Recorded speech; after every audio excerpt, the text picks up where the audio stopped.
Assalamualaikum warahmatullahi wabarakatuh. Oke teman-teman, kali ini saya memberikan panduan.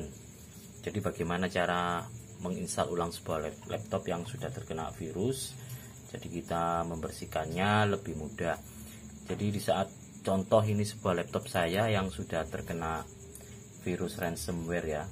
Tapi di sini saya masih menyimpannya. Jadi seperti ini. Jadi apabila kalian punya laptop yang terkena virus ransomware, ini saya terkena virus YGKZ tanggal 13 Februari kemarin, beberapa bulan yang lalu. Jadi masih saya simpan di laptop saya. Jadi yang saya install, yang saya delete dan saya hapus dan saya format adalah yang drive C-nya. Jadi untuk drive D sama drive C-nya, drive D-nya ini dan drive CE-nya ini tidak saya hapus. Jadi untuk penginstalannya hanya mendelete dan memformat yang di drive C saja. Jadi untuk file-file yang terkena ransomware masih bisa tersimpan di sini. Dan selama ini mulai Februari sampai sekarang, alhamdulillah laptop saya masih lancar-lancar aja. Dan saya sampai sekarang masih menunggu apakah file-file saya yang sudah terkena ransomware ini, barangkali nanti ada software yang bisa memulihkannya, saya akan tinggal memulihkannya. Oke. Jadi teman-teman, untuk yang sudah terkena virus ransomware jangan khawatir. Di sini saya masih menyimpannya dan alhamdulillah masih tidak apa-apa ya. Oke. Di sini saya akan memberikan contoh bagaimana untuk menginstal ulang sebuah komputer mulai dari masuk BIOS. Jadi seperti ini contohnya. Saya punya dua. Jadi kalau kalian mau menginstal lewat DVD dan penginstalan dengan lewat flash disk. Jadi kalau laptop kalian tidak punya CD drive, kalian otomatis menggunakan flash disk. Oke, contohnya sebagai berikut. Jadi misalkan kita akan menginstal, awalnya kita akan reboot dulu atau restart. Atau kalau kondisi kalian laptop mati, di saat mulai dinyalakan kalian tekan tombol F10 pada laptop kalian. Jadi contohnya seperti ini. Coba ini saya matikan dulu ya teman-teman. Ini ya. Ketika kalian ketika menyalakan laptopnya, jadi kalian sesegera mungkin untuk memencet tombol F10 untuk masuk BIOS. Ini F10 ya teman-teman. Ya, F10 kita tekan. Oke, sekarang saya nyalakan laptopnya. Ya oke, langsung kita tekan F10. Nah seperti ini ya. Jadi dia langsung masuk ke dalam BIOS. Nah untuk BIOS kalian yang tidak terpassword, dia langsung masuk tampilan BIOS selanjutnya. Dan di sini untuk BIOSnya ini sengaja saya password ya. Oke, saya masukkan passwordnya 1 2 3 4. Oke. Oh, invalid. Nah, oke. Jadi tampilan BIOSnya kalau kalian tanpa password, jadi tampilan BIOSnya akan seperti ini. Oke. Sekarang saya akan pindah ke layar sebentar. Ya, jadi tampilannya seperti ini yang namanya BIOS ya teman-teman. Jadi kalian kalau ingin menggunakan boot awalnya itu lewat flash disk, jadi kalian bisa merubahnya di ini sistem konfigurasi ya.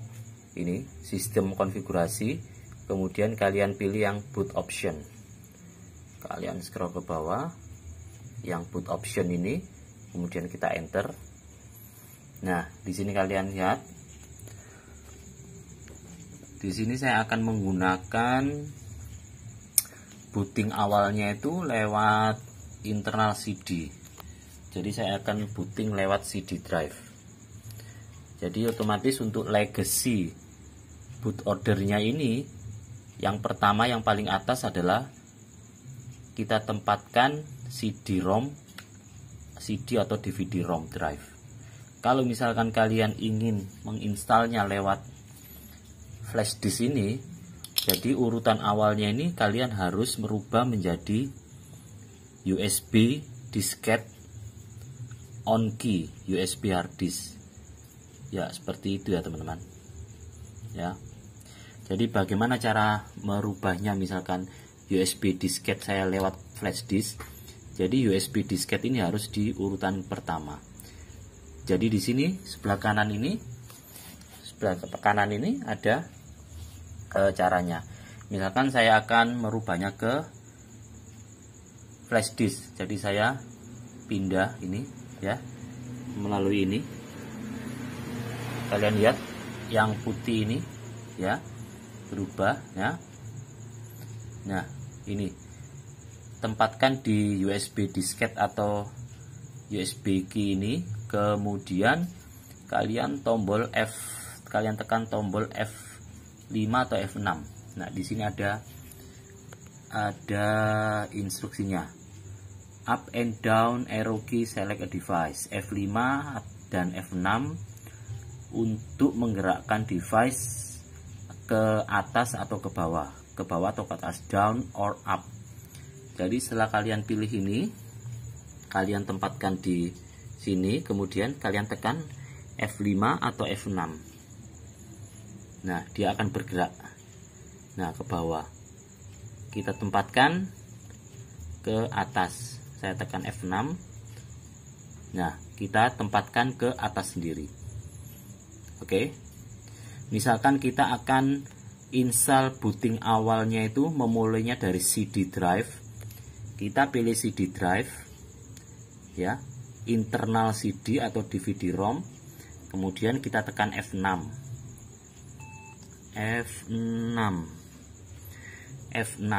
Nah, dia akan pindah ke atas. Ya.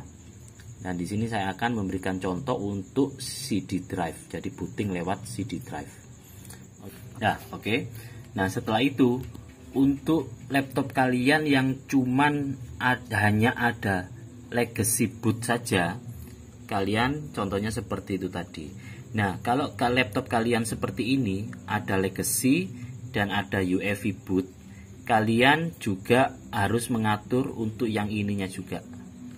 Jadi kalau misalkan yang di sini kalian set untuk boot awalnya internal CD, yang atas ini juga UEFI boot ini harus juga urutan pertama juga harus internal CD DVD-ROM.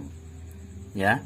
Kalau kalian akan memulainya lewat flash disk, jadi yang legacy ini kalian tempatkan USB hard disk, kemudian yang untuk EV-nya ini juga USB hard disk ini juga kalian tempatkan ke nomor 1. Ya. Cara memindahnya seperti tadi. Jadi kita ke ini, misalkan untuk memulai flash disk seperti ini, kemudian kita tekan F6 untuk memindah ke atas. Nah, seperti ini ya. Oke, saya akan lewat DVD-ROM. Jadi saya akan memindahkan ke atas ya, internal DVD-ROM yang untuk UEFI boot. Kemudian yang legacy juga sama, internal DVD-ROM. Nah, setelah itu kita tekan F10 untuk save dan exit. Oke. Sekarang saya akan tekan F10 dan memulai proses bootingnya. Ya, oke teman-teman, ini sudah saya masukkan ke DVD drive ini CD-nya tadi. Sekarang saya akan melakukan penginstalan sesuai dengan ini melalui DVD-ROM. Oke, saya akan tekan F10 seperti perintah, F10 dan exit. Oke, saya tekan F10. Oke, yes, saya enter. Ya, dia akan reboot dan dia langsung rebootnya itu melalui DVD drive. Oke, kita tunggu.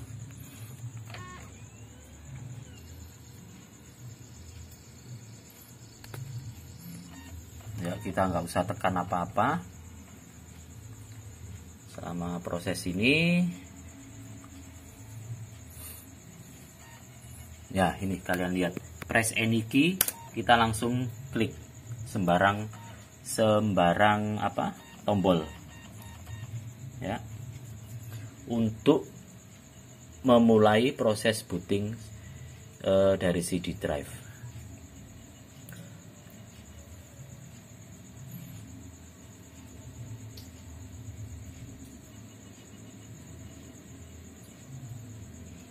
Oke, mungkin terlalu cepat tadi ya tampilannya ya teman-teman. Oke, saya coba saya ulangi lagi. Saya matikan dulu aja laptopnya. Ya, oke teman-teman, ini saya ulangi lagi ya. Tadi terlalu cepat mungkin ada itunya. Jadi di saat kita memulainya, menyalakannya ya, kita nyalakan, nanti dia akan muncul perintah klik sembarang tombol untuk memulai penginstalan. Jadi kita klik semua sembarang tombol, bisa ini, bisa B, bisa ini, bisa enter, terserah, bisa shift, terserah. Jadi perintahnya tadi mungkin agak terlalu cepat. Oke, saya ulangi lagi. Saya nyalakan dulu laptopnya. Ya, oke. Nanti perintahnya ada di sini. Kalian bisa lihat nanti.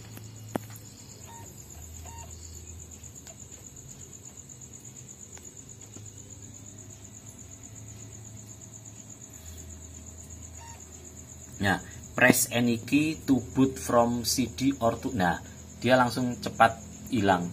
Jadi kalau kita tidak cepat-cepat mengklik tombol sembarang, jadi dia press any key, tekan tombol sembarang. Kalau kita tidak cepat untuk memencet tombol sembarang, dia akan gagal untuk memulai boot dari CD drive.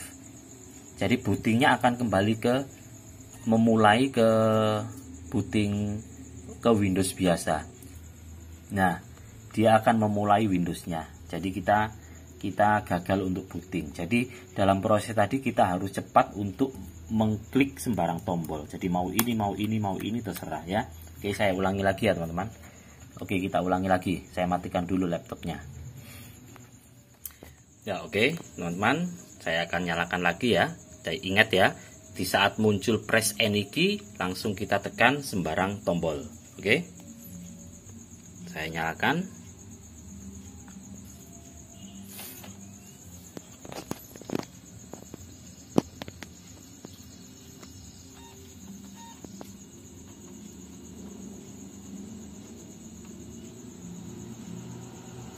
Ya, kita tunggu sampai dia muncul press any key. Nah, kita langsung tekan tombol sembarang tombol. Oke.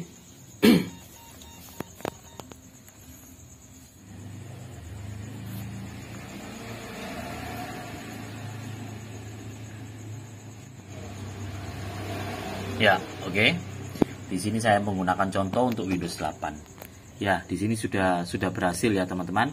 Kalian tinggal untuk melanjutkan saja. Oke, sekarang saya akan melanjutkannya. Setelah saya klik next, Windows akan memunculkan seperti ini. Jadi kita akan memasukkan produk key-nya. Oke, saya masukkan dulu produk key-nya.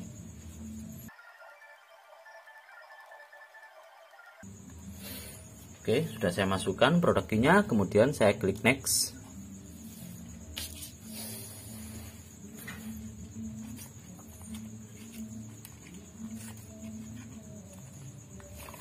Ya, kemudian saya klik I accept ini.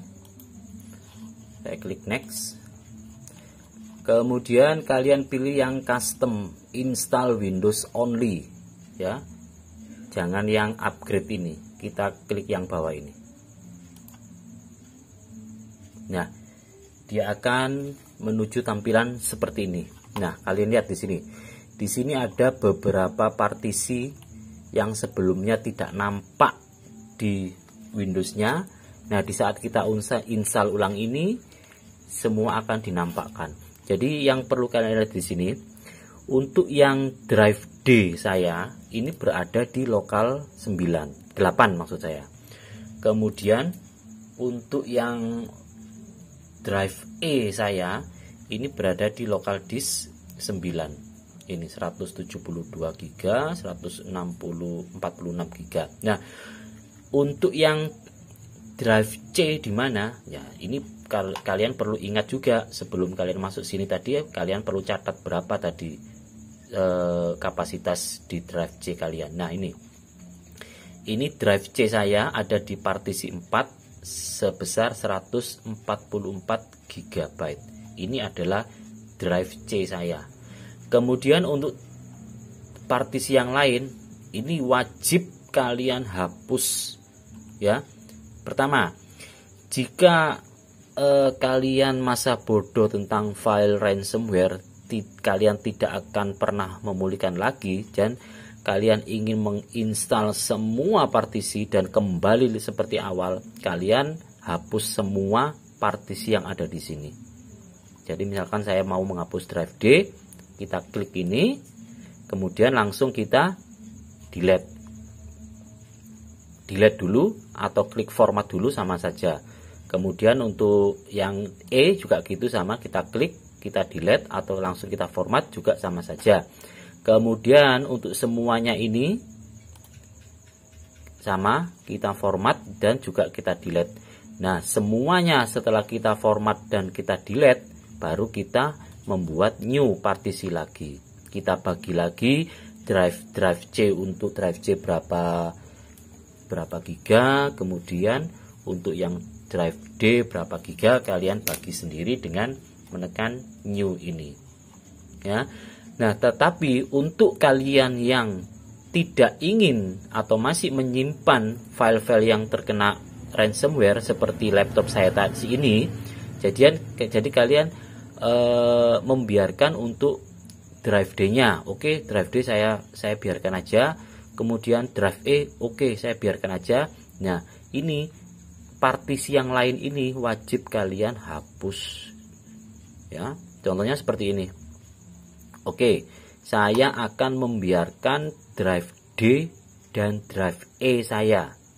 Jadi saya harus menghapus semua partisi ini ya. Oke, saya kasih contoh ini. Saya klik, kemudian saya delete. Warning, oke, delete.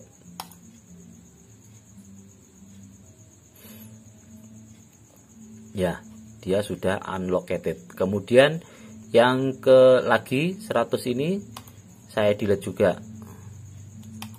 Ini wajib kalian lakukan. Kalau tidak kalian lakukan, virusnya ini akan berada di sistem sini, yang partisi-partisi yang kecil-kecil ini. Kemudian ini juga 128 MB nih juga saya delete.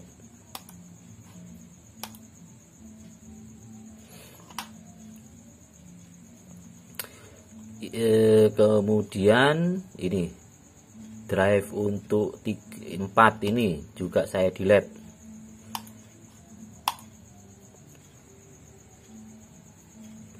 Kemudian nomor 3 ini juga saya delete.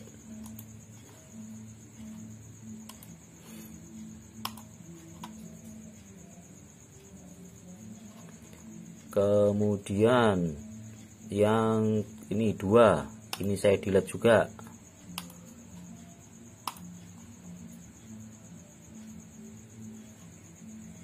Oke. Nah, kemudian yang 2 dan 3 ini adalah drive D dan drive E. Nah, untuk yang partisi 1 ini 144 GB adalah drive C-nya. Nah, di sini akan saya install ulang di drive C ini. Nah, drive C ini karena sudah terkena virus ransomware, ini harus saya format ya. Paham ya teman-teman? Kalian delete juga tidak masalah, kalian langsung format juga kalian tidak masalah. Intinya format juga mendelete. Tapi kalau di delete belum tentu berformat, jadi kalian langsung tekan format.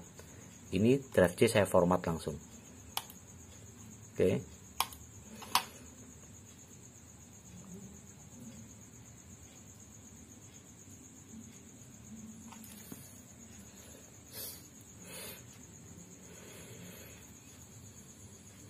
Nah, oke, sudah saya format dan kembali seperti semula untuk kapasitasnya. Nah, terus yang lainnya ini bagaimana nasibnya? Ini ya, yang sudah kita hapus ini tadi biarkan saja, dia akan nanti terisi otomatis di saat kita menginstal Windows.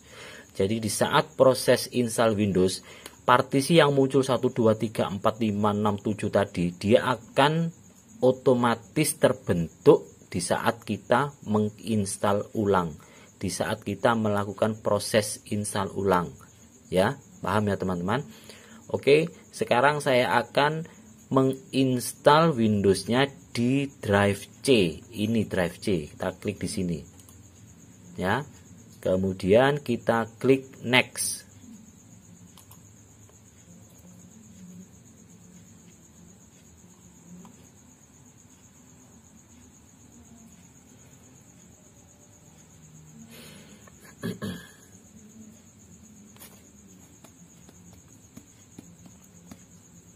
Nah, oke teman-teman ya, mungkin video ini akan saya skip karena dia akan butuh waktu lama, sekitar setengah jam, 30 menit. Itu pun tergantung dari laptop kalian. Semakin laptop spek kalian tinggi, maka dia akan lebih cepat. Oke, kita tunggu sampai ini akan selesai.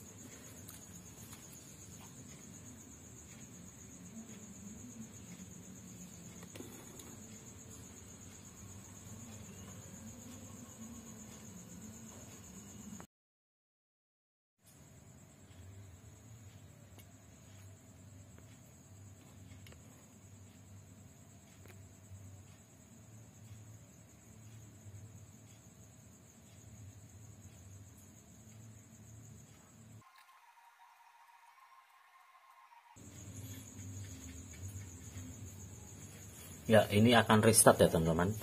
Kalian ingat, setelah restart jangan kalian tekan tombol apapun. Ya, dia akan memulai seperti awal, tapi jangan kalian tekan sembarang tombol. Dia akan ada notif juga, press any key. Jangan kalian tekan, nanti akan memulai install ulang lagi. Jadi jangan kalian tekan yang ini. Perhatikan ini. Ya, perhatikan. Jangan kalian tekan. Nah, ini press any key, jangan kalian tekan apapun, biarkan saja. Nah, dia akan melanjutkan proses penginstalannya.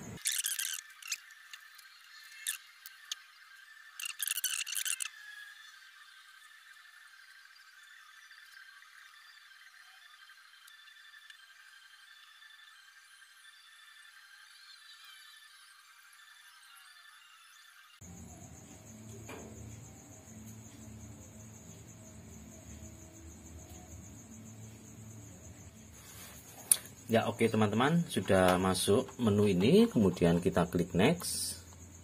Oke, kita disuruh memasukkan, saya masukkan aja WML.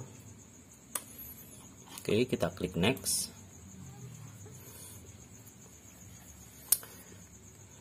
Use express setting. Kita finish. Oh, kita harus masukkan. Oke, saya masukkan WML. Finish. Oh, WML 1. Oke, finish.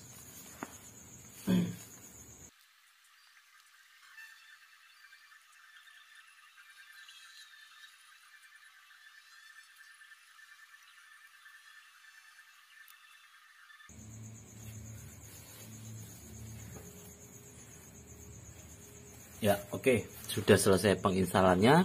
Sekarang saya coba untuk melihat. Oke, saya buka. Nah, ini ya. Oke, di sini adalah DVD drive yang isinya untuk menginstalan. Nah, kemudian drive D sama drive E ini tadi tidak saya delete. Kita buka hasilnya seperti apa. Jadi saya tadi cuman memformat dan mendelete yang lokal disk C, kemudian menginstalnya.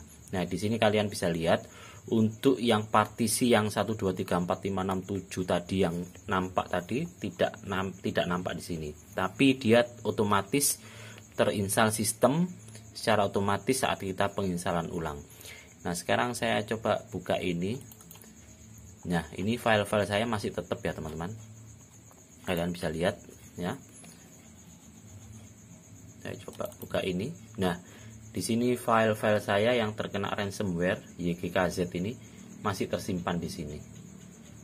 Ini yang terkena pada tanggal 13 bulan Februari masih tersimpan di sini. Dan alhamdulillah masih bisa ini ya, aman ya. Ini saya contohkan untuk yang ini saya buka file saya yang sudah saya pernah masukin.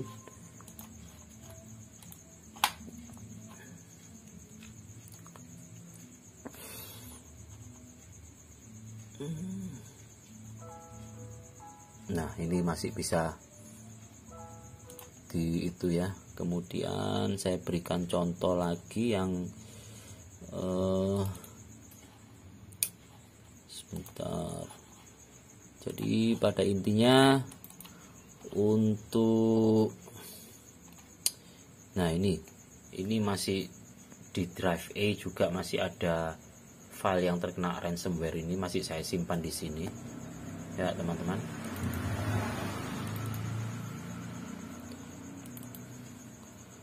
Nah, di sini saya masukkan file foto. Nah, ini masih bisa terbuka. Ini file-file baru file yang baru saya masukkan ini teman-teman. Jadi masih bisa terbuka dan dia tidak terpengaruh meskipun di dalam komputer saya ini masih tersimpan file yang terenkripsi dari ransomware. Oke, sekian dulu teman-teman cara penginstalan komputer atau laptop yang terkena virus ransomware. Kurang lebihnya saya mohon maaf dan terima kasih. Wassalamualaikum warahmatullahi wabarakatuh.